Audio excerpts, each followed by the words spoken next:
हरियाणा कांग्रेस प्रदेश अध्यक्ष उदय भान ने कहा कि देश के प्रधानमंत्री नरेंद्र मोदी जब कभी मुख्यमंत्री हुआ करते थे उस समय उन्होंने ही डॉक्टर मनमोहन सिंह को पत्र लिखा था कि किसानों के हित के लिए एमएसपी पर लीगल गारंटी दी जाए। और इतना ही नहीं, वर्ष 2014 के चुनाव के समय भाजपा ने ही अपने मैनिफेस्टो में लिखा था कि वह एमएसपी पर लीगल कानूनी गारंटी देंगे और किसानों की आय को दुगना करने का काम करेंगे। लेकिन किसानों की आय को दुगना करने के बजाय बड़े घरानों को लाभ पहुंचाने के लिए भाजपा किसानों के लिए 3 कृषि काले कानून लेकर आई। जिन 3 काले कानूनों के विरोध में किसानों को आंदोलन करना पड़ा, उस आंदोलन में 700 से ज्यादा किसानों को अपने प्राणों की बलिदान देना पड़ा। और इतना ही नहीं, किसानों को जीप से भी कुचल दिया गया, अत्याचार किए गए और उन पर लाठीचार्ज किया गया। लेकिन किसानों के लंबे चले आंदोलन के आगे भाजपा सरकार को झुकना पड़ा और 3 कृषि काले कानूनों को वापस लेना पड़ा। उन्होंने कहा, भाजपा किसान, मजदूर और व्यापारी विरोधी सरकार है और आज एक बार फिर किसान अपनी जायज मांगों को लेकर आंदोलन कर रहे हैं।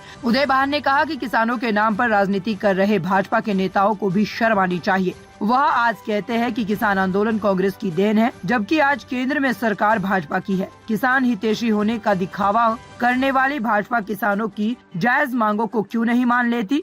लेकिन भाजपा आज पूरे अहंकार में है, जिससे कि नेताओं के द्वारा किसानों को कभी खालिस्तान तो कभी आतंकवादी और कभी आंदोलन जीवी कहा जाता है। उदय भान ने कहा कि किसानों को कांग्रेस का नैतिक समर्थन है, क्योंकि भाजपा को आंदोलन कर रहे किसानों के साथ वार्तालाप करके उनकी जायज मांगों को मान लेना चाहिए, जिससे कि किसानों को आंदोलन ना करना पड़े।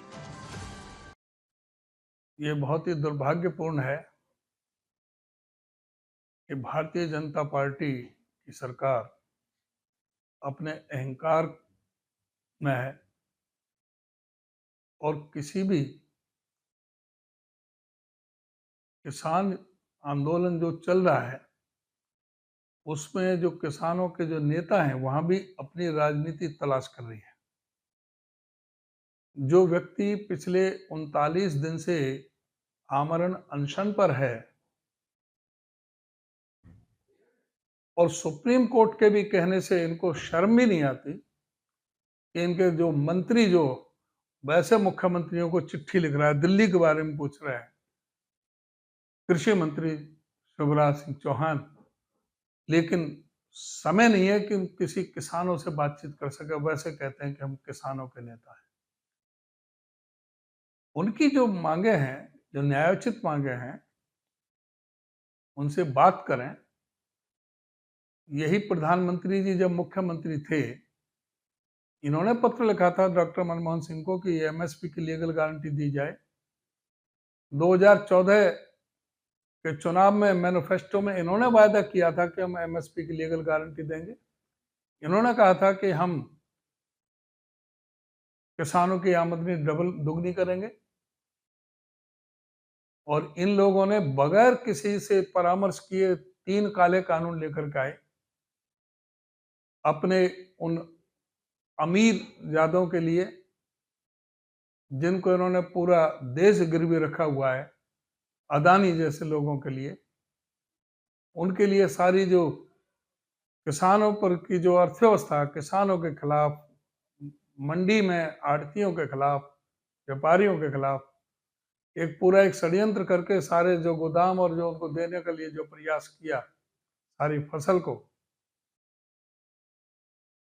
वो एमएसपी की कानूनी गारंटी मांग रहे हैं। किसान मांगते हैं तो उनको कभी जीप से कुचला जाता है।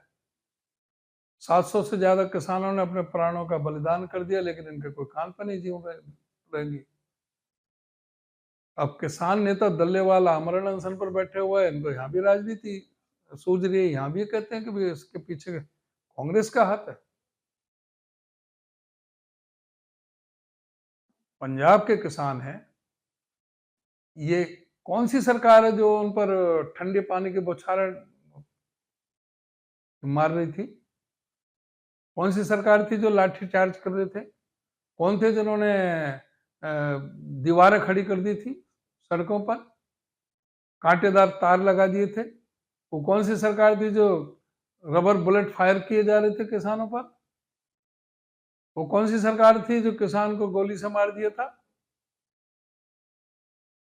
अपने अपराधों को छुपाने के लिए आज अपने अहंकार में, घमंड में ये किसानों को बदनाम करने का करते हैं। कभी उनको पहले भी उनको खालिस्तानी कहा गया, आतंकवादी कहा गया, उनको कहा गया कि भाई ये तो पराजीवी हैं, तरह तरह से अपमानित किया गया, जात बरादरी के नाम से बांटा गया।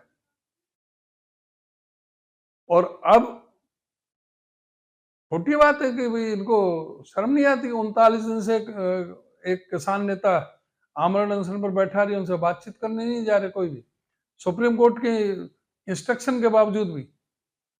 वहां सरकार आम आदमी पार्टी की, यहाँ सरकार हरियाणा में बीजेपी की है, सेंट्रल में बीजेपी की है। कांग्रेस का नाम कैसे ले रहे हैं? जिम्मेदारी इनकी है, कांग्रेस की है। हाँ, हमारा नैतिक समर्थन उनको है और उनके मांगे सही है और उनके मांगे माननी चाहिए। सरकार को बातचीत करनी चाहिए, उसका समाधान होना चाहिए।